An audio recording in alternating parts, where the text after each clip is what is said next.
Hi everyone, in this tutorial I will be showing you how to make a time machine effect with XML document reading in Sandbox 2. So this is the effect. When I jump into the game and if I get close to the object, it starts doing some movement and the time starts traveling. So when I leave this place, it stops and the time stops too. So there's a couple of stuffs we need. First of all is the XML file. If you're wondering what XML file is, it just contains a bunch of codes like this, if you open that. And we need a model. So you can make a random model from SketchUp. You can make a time machine or whatever you want. Okay. So if we back to the game, go to Entity and select the triggers. We need a proximity trigger, so I just simply drag it into the environment, place that, and we need physics, basic entity, also drag that into our environment, and assign a model with the tutorial model. Okay, you might want to adjust the position. Oops, sorry.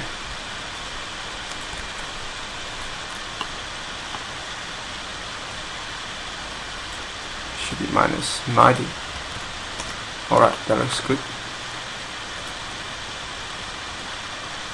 Alright, now we can move on to the flow graph. So select the proximity trigger, create your flow graph, give it a name,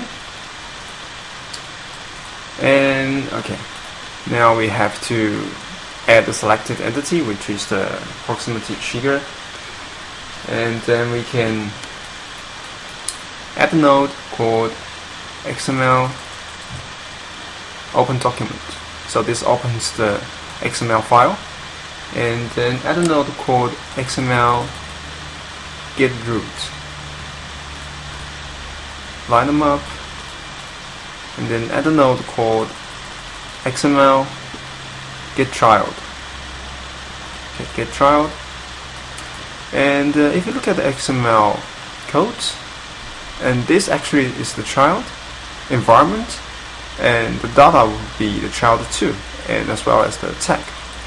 So we might need two of this.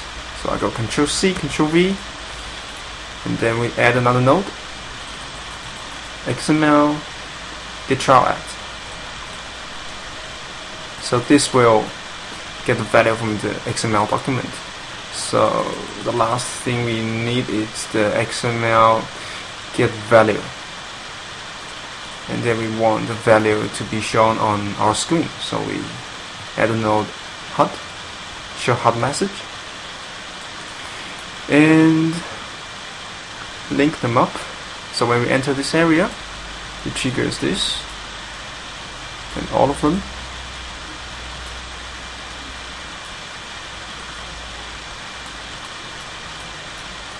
Success goes to trigger, and make sure the value goes to the message. And because for the XML document is located at the mod folder, so you have to change its location to mod as well as the file name. So I go back to the XML file, copy all that, include the format XML, and the next thing is, as I said, the child is environment and data and tag. So we have to change this. Click on the get child, change the name to environment. You might want to have a look at your XML file before you change this and check the spelling as well. So this should be the data, and this should be tag.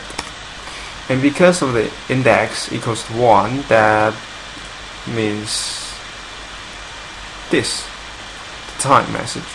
If the index is 2, that will be 20. If it's 3, that's 10, and so on. Okay, that looks good. So just give it a try. jump into the game, get close to the object. Okay, there's a message comes up, and you can customize this message by click onto the show how message and change the position to middle and the color too. Okay, so next thing we need change the time of day. So right click on the blank area, add a node called time. Oh, where's time? Okay, time of day, and copy that, Control C, Control V, and link the get value success to the time, and set time, get speed and set speed, and make sure the speed is not 0, otherwise you just do nothing. Okay, it's 1. And when we leave this area, the time should stop changing. So link up the leaf to another time of day node and make sure the speed is 0. Okay, and the final thing is the movement.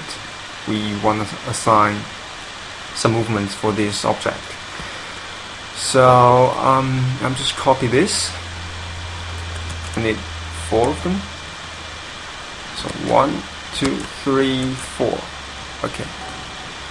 Go back to my photograph. I need add a node called math to boolean, and add a node called movement. Rotate entity movement.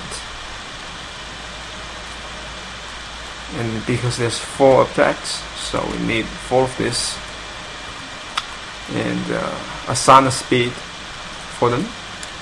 So first one I entered 20, second one I entered 40. You can play around with these parameters, see what the effects will go. Sometimes it actually has very nice effect. Okay, and then link up this out to pulse.